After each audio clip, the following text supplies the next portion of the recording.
Hola, buenas noches. Bienvenidos a este nuevo canal.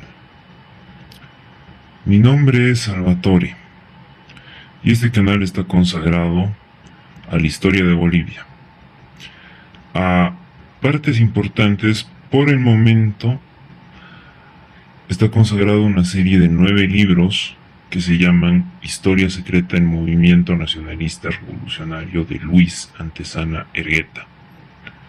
Es una serie de libros muy interesante que narra la historia boliviana desde el principio de los años 30 hasta 1964. Todo el proceso que tiene que ver con la Revolución Nacional, desde su génesis, su gestación, su desarrollo y su punto final. Por lo tanto, este humilde podcast lo único que busca es, primero, que estos documentos, también escritos por el señor Antezana, queden en la memoria colectiva. También busca generar algún tipo de conciencia y memoria y conocer un poco mejor la historia del país, que si bien en el colegio es estudiada, no es estudiada ni a profundidad ni con la seriedad que se debería. Y como sabemos, todo pueblo que desconoce su historia está condenado a repetirla. Por lo tanto, es muy interesante tocar estos temas. Además, para generar debate y mostrar una perspectiva muchas veces despreciada y vilipendiada, que es la perspectiva de lo que fue la Revolución Nacional Boliviana, que mal que mal, con sus errores y con sus bemoles, hizo que Bolivia progresara bastante y que dejara de ser una colonia semifeudal. Obviamente, con sus más y sus menos, pero el país indudablemente cambió y vivió una historia intensa y convulsa. Por lo tanto, son bienvenidos. Si les gusta el contenido que van a escuchar a continuación, son libres de compartirlo. Voy a ir subiendo videos, yo creo, una vez a la semana, relacionado a temas de la historia secreta del MNR. Y bueno, comencemos por el principio, valga la redundancia. El primer capítulo de esta interesante historia trata sobre la caída de Hernando Siles. Sin embargo, ¿quién es Hernando Siles? Hernando Siles, nacido en Sucre en 1882, es un abogado proveniente de una familia aristocrática. Siles se fue incorporando poco a poco a la política y en los años 20 se suma al Partido Republicano de Bautista Saavedra, el conocido caudillo paceño. Este Partido Republicano le sirve como plataforma y después de las elecciones fallidas de 1925 es elegido presidente en 1926 junto con el hermano de Bautista Saavedra, Abdón Saavedra. Sin embargo, él se independizó y fundó su propio partido, el Partido Nacionalista, y esta independencia marcó una ruptura con Saavedra, tanto así que su hermano Abdón renuncia a la vicepresidencia en este mandato presidencial. Siles era un hombre de tendencias conservadoras. Tenía ciertos rasgos nacionalistas espontáneos debido a su criterio propio. Y además, debido a su origen tal vez chuquisaqueño, no estaba ligado ni al latifundio, que se concentraba en los valles, en el norte de La Paz, también en el altiplano. Era un país semifeudal, ni a los mineros de forma directa. Su gobierno tuvo unos primeros años tibios, anodinos, nada trascendente que destacar del señor Siles, pero los acontecimientos se fueron precipitando poco a poco. Y la distancia con Saavedra, que sería el génesis de lo que se conocería después como el PURSS, se acrecentó debido a sus posturas nacionalistas. Siles tuvo ciertas medidas que hicieron tanto más popular a su gobierno. Por ejemplo, mantuvo impuestos a la minería, dictados para la celebración del primer centenario en 1925, las cuales finalizaban en 1926. Siles logró mantener esos aranceles. Él formó el Partido Nacionalista, independizándose de Saavedra y rompiendo lazos con los partidos tradicionales, los liberales y los republicanos, teniendo una nueva generación de políticos intelectuales, los cuales fueron repudiados por la casta política y calificados de mamones. Los supermamones eran políticos del Partido Nacionalista de origen conservador, es decir, no se lo creía nadie la adherencia de estas personas.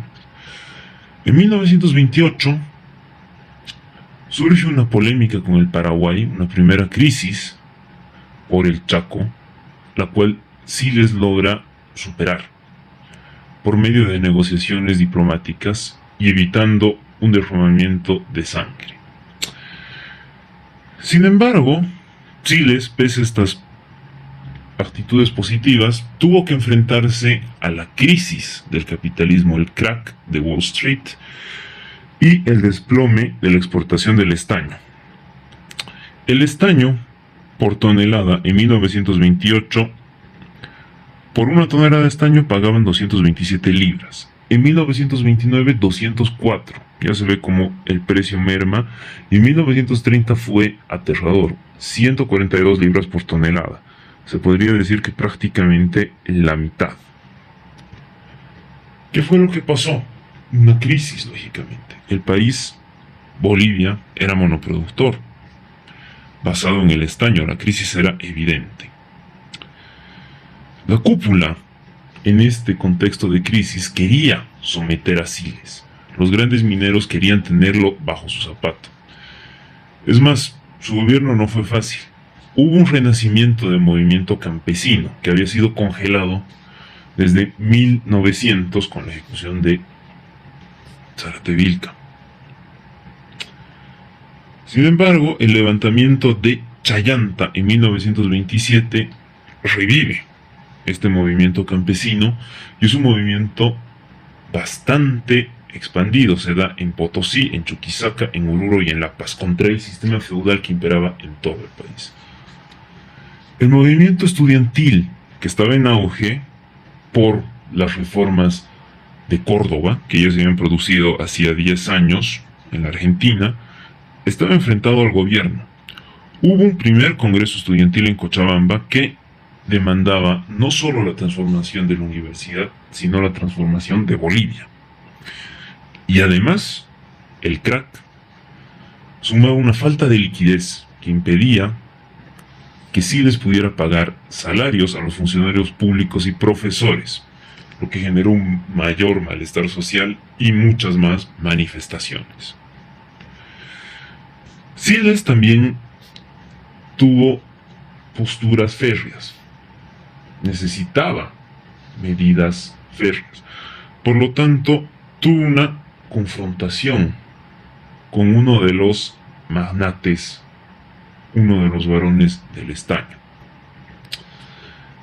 La reducción de los impuestos a los grandes mineros se había producido debido a la baja de los precios del estaño. No nos olvidemos que los grandes mineros eran actores diferenciales en la política, si bien no de forma directa, ellos controlaban el país, por lo tanto podían bajar los precios, no los precios, los impuestos, debido a la baja de los precios.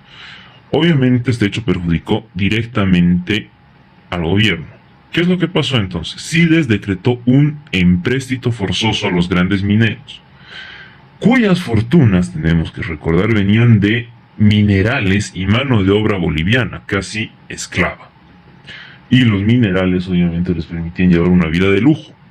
Por lo tanto, sí les pedía un empréstito de 2 millones de bolivianos. En esa época, para darnos una idea, 13,5 bolivianos eran $1, más o menos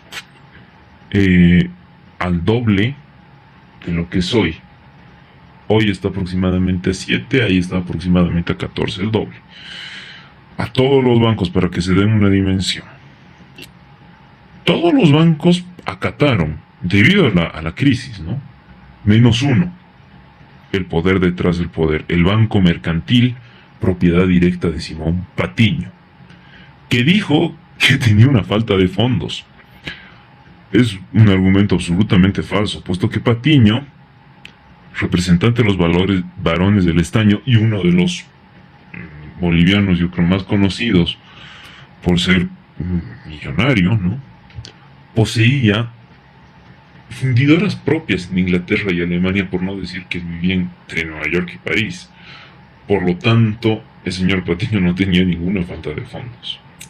Siles, molesto, ordena la incautación de libros y dinero del Banco Mercantil, la cual fue ejecutada por el notario de Hacienda, el cual llegó tarde y solo pudo llevarse los libros, puesto que no encontró ni un solo billete en el Banco Mercantil. Este incidente, un tanto desagradable, degeneró en una crisis política encabezada por el mayor títere del patiñismo y de los intereses de los varones del estaño, un hombre que sería tristemente célebre en los próximos años en Bolivia, Daniel Salamanca. La acción temeraria de Siles fue en realidad un acto de pena de muerte, ¿no? Decretó su propia pena de muerte, puesto que no solo se atrevía con ellos, sino que los varones del estaño aducían que tenía una pasividad frente a la izquierda, frente a las fuerzas del pueblo, y eso era intolerable. Ellos estaban en un momento de crisis y ellos no podían tolerar perder sus derechos. Nunca hubieran pretendido perder sus derechos, pero peor aún en un momento de crisis. ¿Qué fue lo que pasó? Que la rosca necesitaba una excusa para llevar a cabo su agenda, una agenda golpista. El problema es que Siles les dio una excusa. Él necesitaba tiempo para ejecutar reformas. Había podido combatir la crisis de cierta forma y él necesitaba más tiempo, con lo cual él trató una prórroga en el poder. ¿Cuál era la maniobra que se iba a ejecutar? Siles renunció, dejando el poder a su gabinete de ministros.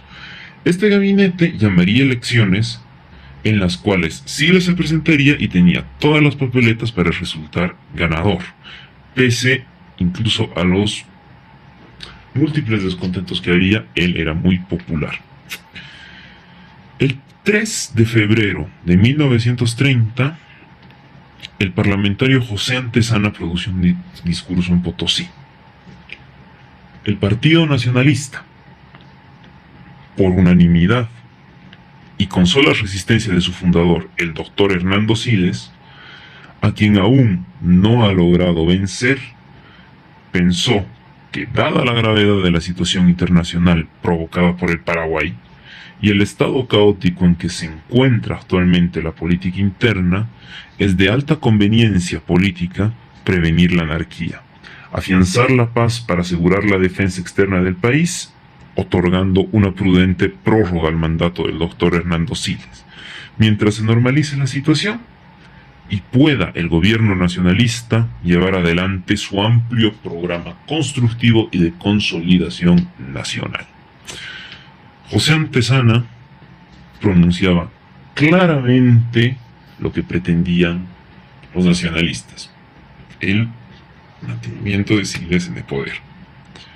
Las reacciones no se hicieron esperar y tan solo 5 días después, Daniel Salamanca presentó un manifiesto, el cual decía lo siguiente: El senador don José Antezana nos dice que el Partido Nacionalista, por unanimidad, ha resuelto la prórroga presidencial del doctor Siles. Es atentatorio a la Constitución y funesto para la paz de la República. Es necesario, ante todo, echar en profundo olvido la existencia de cierto andrajo que se llama Constitución política. Andrajo 1000 veces arbolado y 1000 veces desgarrado en las luchas de 100 años que forma nuestra vida. En todas las situaciones he oído la misma cantinela política. El doctor general don Ismael Montes, el primer iniciador de las prórrogas presidenciales de Bolivia, fue enaltecido como un hombre necesario. Ahora se presenta don Hernando Siles para salvar al país y llevarle a buen puerto en el diferendo con el Paraguay.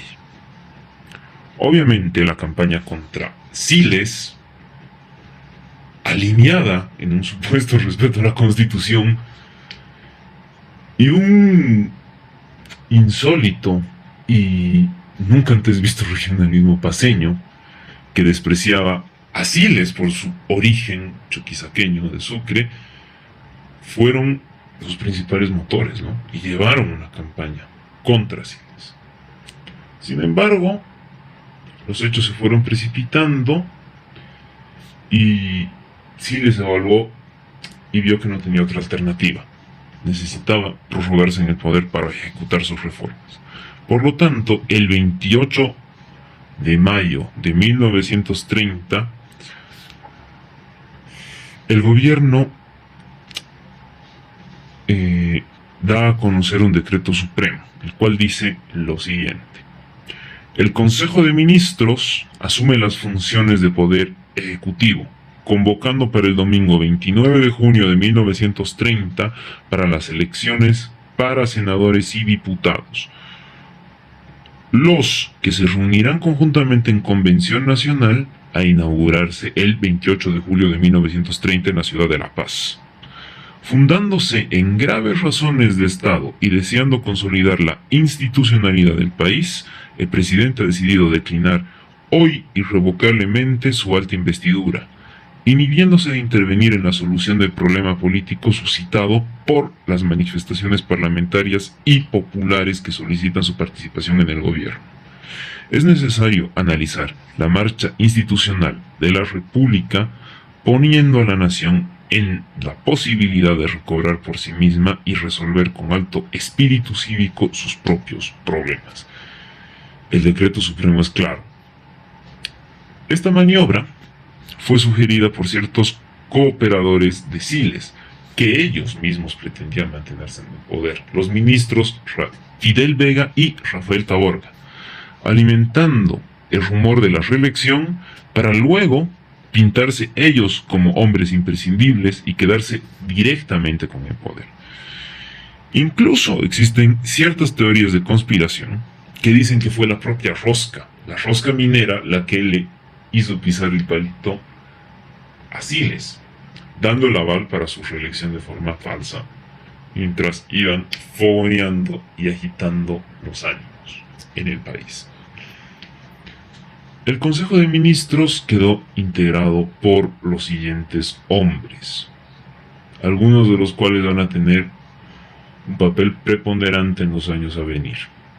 Germán Antelo Arauz, bajo la cartera de Gobierno y Justicia; Fidel Vega, como ministro de Guerra y canciller interino; José Aguirre Yachá, hijo de Nathaniel Aguirre y nieto del presidente Achá, como ministro de Instrucción; Franklin Mercado como ministro de Hacienda; Carlos Banzer como ministro de Agricultura y Colonización. Nada tiene que ver con el infame dictador de los años 70, este señor Banzer. Y finalmente el hombre fuerte del gabinete de ministros, David Toro, ministro de Fomento y Comunicaciones. El 2 de junio se posesionó a Alberto Díez de Medina como canciller definitivo y Toro reemplazó a Antelo Arauz en las carteras de Gobierno y Justicia. Las cartas estaban sobre la mesa, pero la rosca no se iba a quedar con los brazos cruzados. La agitación paulatina, desde la renuncia de Siles hasta días previos a las elecciones, fueron claves. El movimiento antiprorroguista fue alimentado por estudiantes y universitarios, los cuales pedían la autonomía universitaria. Previo a las elecciones, unos cuantos días antes de estas, el movimiento estalló y ya tomó tintes violentos. Las turbas eran empujadas por los periódicos dirigidos por la rosca, es decir, los varones mineros y los principales latifundistas. Luego, una vez realizado el golpe, las fuerzas conservadoras se presentarían como la solución al caos. Es decir, no solo es necesario inventar la solución, sino también el problema. Este golpe, desgraciadamente, fue innovador. Presentó un falso movimiento popular y lo sustituyó por los clásicos alzamientos militares. Sería un modelo para cruentos golpes como el de 1946, el de 1964 y golpes posteriores, el 71. Incluso se podría decir tal vez el golpe de Todos Santos en el 78. Es decir, este golpe fue innovador y marcó escuela para lo que vendría después. ¿Qué pasó? El 27 de junio de 1930 estalla la rebelión militar y solo tarda 3 días en consumarse el golpe, el 30 de junio.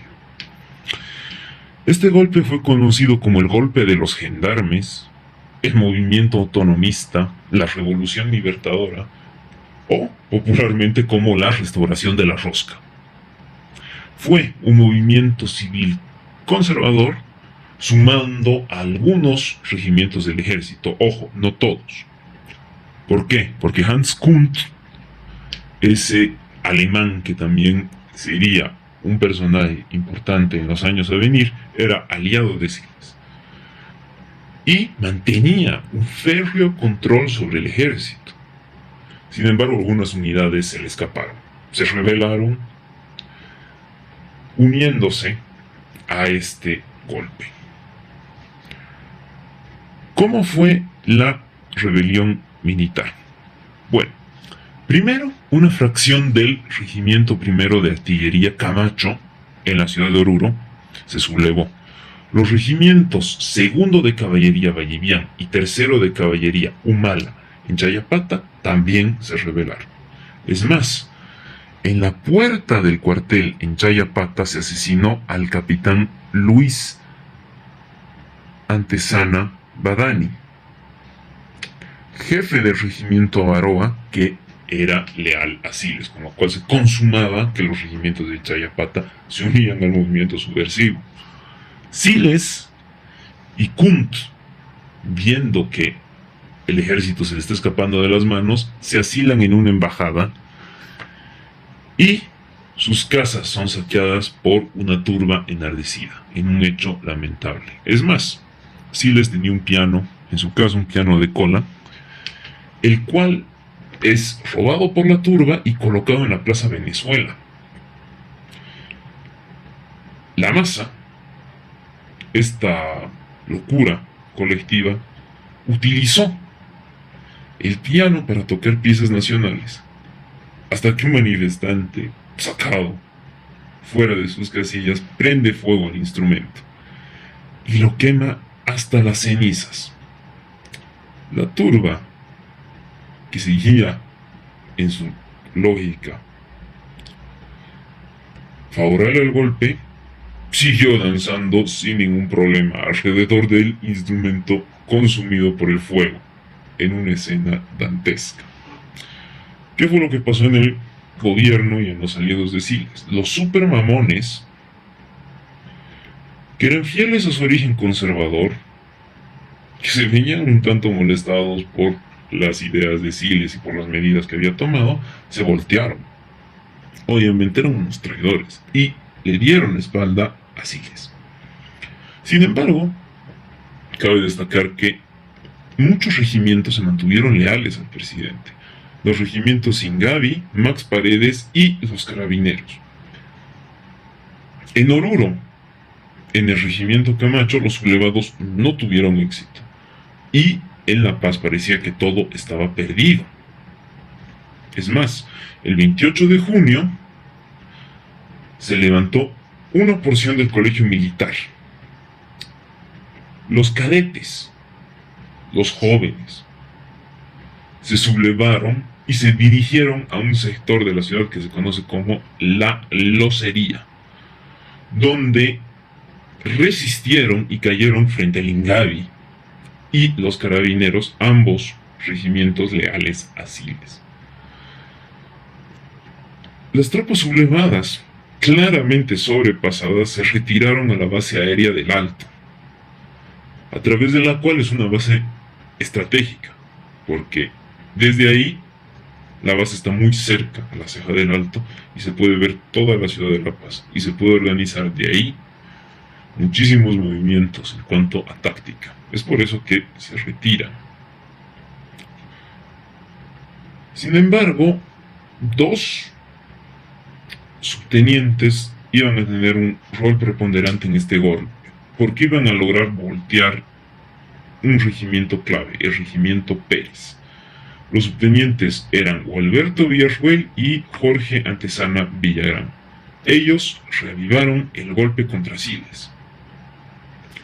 Era un regimiento clave porque era el más fiel al presidente.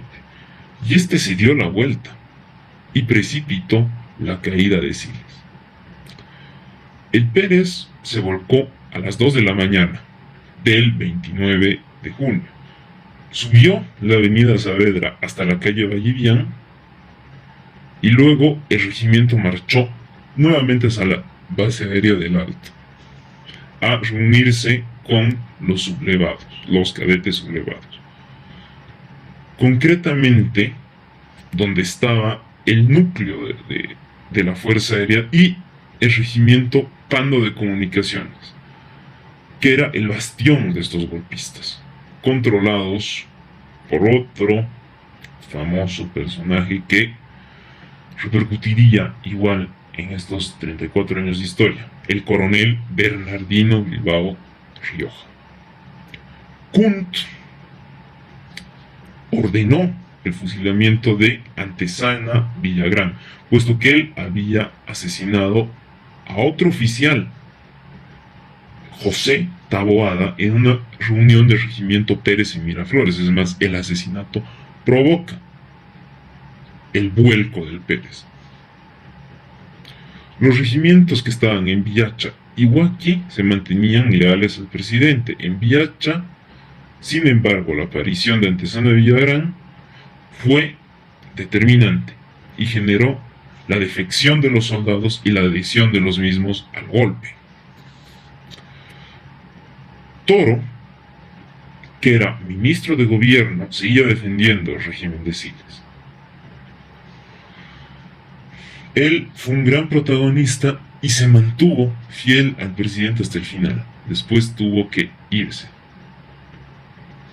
Si no me equivoco, sale exilado David Toro. Pero hubieron más protagonistas del golpe. Germán Busch, que por aquel entonces el futuro presidente era un joven teniente, leal al gobierno y muy corajudo. Él se presentó en el regimiento Pérez, después de que había sido abandonado por Villarruel y Antezana Villagrán, donde los sublevados habían dejado unos cuantos guardias para mantener la calma. Busch amenazó al guardia directo de la puerta, descerrajó la chapa del cuartel con un tiro y tomó el control del cuartel solamente con 13 hombres. Y luego salió a combatir a la calle México. En todo esto, en Miraflores, en la ciudad de La Paz. Insólito también el protagonismo del cadete Gustavo Maldonado y el universitario Víctor Andrade, nombres que igual van a resonar en la historia de Bolivia. Ellos combatían contra los carabineros que eran leales a Siles en la calle México. Sin embargo, Bush y las fuerzas leales al gobierno rodearon a Maldonado, Andrade y a las personas que combatían con ellos. Los arrestaron y los conducieron al Estado Mayor que estaba en la calle Campero. En el camino, ambos, Maldonado y Andrade, logran reducir a sus captores, que eran 2 soldados. Supongo que era un soldado por prisionero. Ellos logran reducir y se escapan entre las sombras. Es más, Andrade fue protagonista de un escape rocambolesco. Bajó por un precipicio a la altura del Prado hacia el río Choqueyapo, lo que hoy podemos conocer como la cancha Zapata, rodando prácticamente cuesta abajo. Obviamente Andrade se sabía perseguido. Él mismo, en un acto de valentía suprema, puesto que era invierno en la ciudad de La Paz, se mete dentro del río hasta el cuello y sus captores no logran encontrar. Andrade, una vez que se da cuenta que está solo, se refugia en una casa aledaña, creyendo que había perdido. Pensó que el golpe había fracasado. Y todo lo contrario, él mismo había triunfado por la defección de Villarroel y Antezana Villagrán. Al día siguiente de su fuga, Víctor Andrade fue invitado por el gobierno golpista a ocupar la Oficialía Mayor de Instrucción, lo que le dio inicio a su prolífica carrera política. Lógicamente, Germán Bush fue castigado, siendo prácticamente deportado a la frontera, concretamente a Roboré, en el norte del Chaco. Villarroel y Antezana Villagrán, ambos fueron premiados porque fueron claves, pero se arrepintieron posteriormente de adherirse a ese golpe. En 1936 tuvieron una insólita conversación. Recordemos 1936, después de la guerra del Chaco. Gualberto Villarroel comienza y dice así: zurdo, nuestro craso error fue sumarnos a la revolución de 1930. Haber escuchado a los politiqueros que eternamente embaucan a los milicos y viven merodeando los cuarteles. Somos copartícipes de la conducción desastrosa de la guerra del Chaco, por haber contribuido a derribar la prórroga de Hernando Siles, el único hombre que estaba predestinado a conducir a Bolivia hacia la victoria, si la guerra era inevitable, o por las vías pacíficas en ambos casos. Dado el espíritu pragmático de ese gran hombre, el arreglo habría concluido de forma satisfactoria para ambos países. Somos los responsables de haber auspiciado las condiciones para el encumbramiento del doctor Salamanca, que nos llevó al desastre. Antezana Villagrán responde: tienes toda la razón, Gualberto, pero ignorábamos las razones vitales que inducían a los hombres de la Unión Nacionalista para ir a la prórroga presidencial del doctor Siles. Cuando intentamos de retractarnos para colaborar al golpe, vino la orden para atacar al colegio militar y apoyar al Ingavi contra la locería, lo que hubiera producido una masacre de cadetes. Entonces tú y yo acordamos proseguir nuestro plan para apoderarse del regimiento Pérez, y así fue. Gualberto Villarroel contesta: fue un error nuestro. No importaba que hubieran muerto 20 o más cadetes, era necesario castigar de raíz para que el colegio militar, la institución básica del organismo militar, nunca más se ponga al servicio de las subversiones, ni aún en defensa de la Constitución. El colegio militar, una institución sagrada, a donde no debe penetrar el desacato, la indisciplina o la influencia de los partidos políticos, debiendo mantenerse al margen de la agitación interna. El cadete, futuro oficial, debe formarse bajo la convicción del orden y de la paz, como base de la preservación de la soberanía interna. Obviamente, Villarroel tenía razón. Y lógicamente, y es desgraciado decirlo así, la represión en la locería hubiera ahogado del todo al golpe, no se hubiera dado la vuelta. El regimiento Pérez, y quién sabe, seguramente sí les hubiera llegado a buen puerto. Pero obviamente los hechos no pasaron así, y tarde son los arrepentimientos. Bueno, al final triunfó el golpe, una junta militar asume el control del país, con el sano propósito de restaurar la Constitución, según ellos. El general Carlos Blanco Galindo, masón y gerente de la Patiño Mines en Cochabamba, encabezaba la junta, la cual también estaba compuesta por el general José L. Lanza, el coronel Óscar María Capando, el general Filiberto Osorio, el coronel Emilio González Quint, el coronel Bernardino Bilbao Rioja, que había protagonizado el golpe, y el teniente coronel José Ayoroa. Todos, exceptuando a Bilbao Rioja y Ayoroa, eran antiguos liberales que habían sido desplazados por Saavedra en 1920, cuando Saavedra le hizo un golpe de estado a Gutiérrez Guerra, y el cual había retirado a estos viejos liberales del ejército. José Ayoroa era un ministro sin cartera en la Junta, y fue poco tiempo después eliminado de la Junta, porque era progresista y populista. Fue apresado y expulsado hacia Arica, una práctica que desgraciadamente se repetiría a lo largo de la historia boliviana. Bueno, obviamente habría que dar premio a los vencedores, y a los universitarios se les otorgó la autonomía universitaria.